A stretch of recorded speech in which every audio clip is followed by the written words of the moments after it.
Assalamualaikum warahmatullahi wabarakatuh.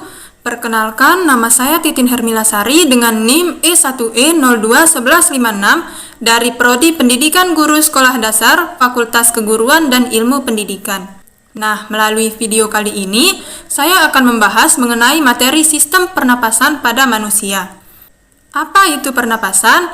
Pernapasan atau respirasi adalah peristiwa menghirup udara dari luar yang mengandung O2 atau oksigen ke dalam tubuh serta menghembuskan udara yang banyak mengandung CO2 atau karbon dioksida sebagai sisa dari oksidasi keluar tubuh.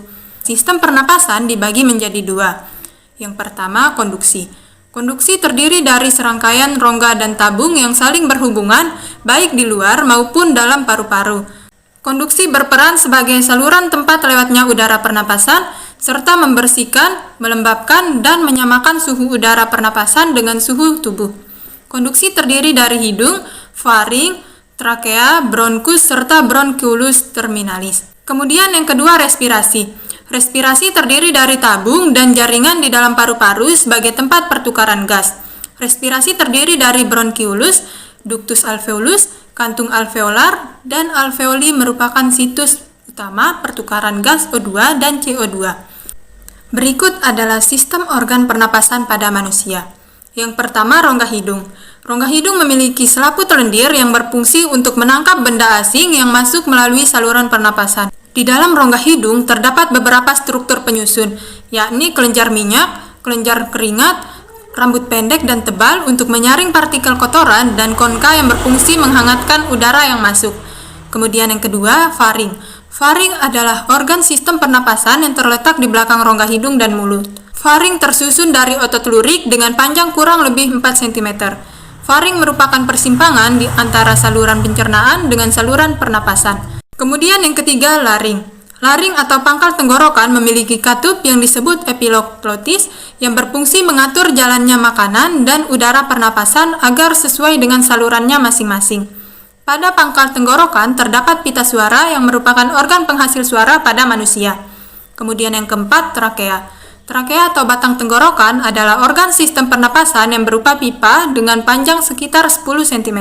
Sebagian trakea terletak di leher dan sebagian lagi di rongga dada atau torak. Pada bagian dalam rongga terdapat epitel bersilia atau jaringan. Fungsi jaringan rambut pada trakea adalah untuk menyaring benda-benda asing yang masuk ke dalam saluran pernapasan. Kemudian yang kelima, bronkus. Bronkus atau cabang tenggorokan merupakan saluran penghubung antara rongga hidung, rongga mulut, dan paru-paru.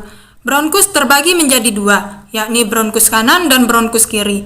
Kemudian yang keenam, alveolus. Alveolus adalah struktur yang berbentuk bola-bola kecil atau gelembung paru-paru yang diliputi oleh pembuluh-pembuluh darah. Epitel pipi yang melapisi alveoli memudahkan darah di dalam kapiler darah mengikat oksigen dari udara dalam rongga alveolus. Kemudian yang ketujuh, paru-paru. Paru-paru terletak di rongga dada, tepat di atas sekat diafragma. Organ ini memiliki dua bagian, yakni paru-paru kanan dan paru-paru kiri. Paru-paru dibungkus oleh dua lapis selaput paru-paru atau pleura. Di bagian dalam paru-paru terdapat gelembung halus yang merupakan perluasan permukaan paru-paru yang disebut alveolus.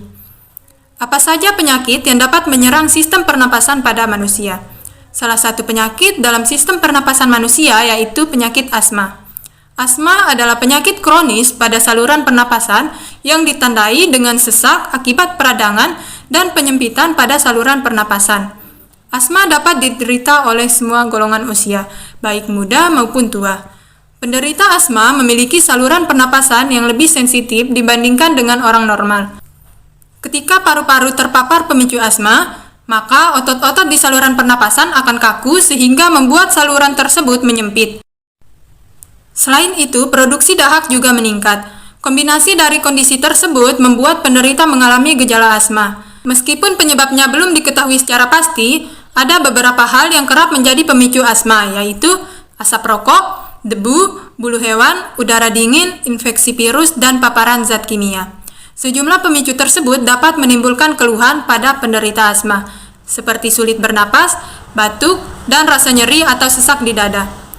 Demikian video pembelajaran yang saya buat, lebih dan kurangnya saya mohon maaf. Wabillahi taufiq wal hidayah. Wassalamualaikum warahmatullahi wabarakatuh.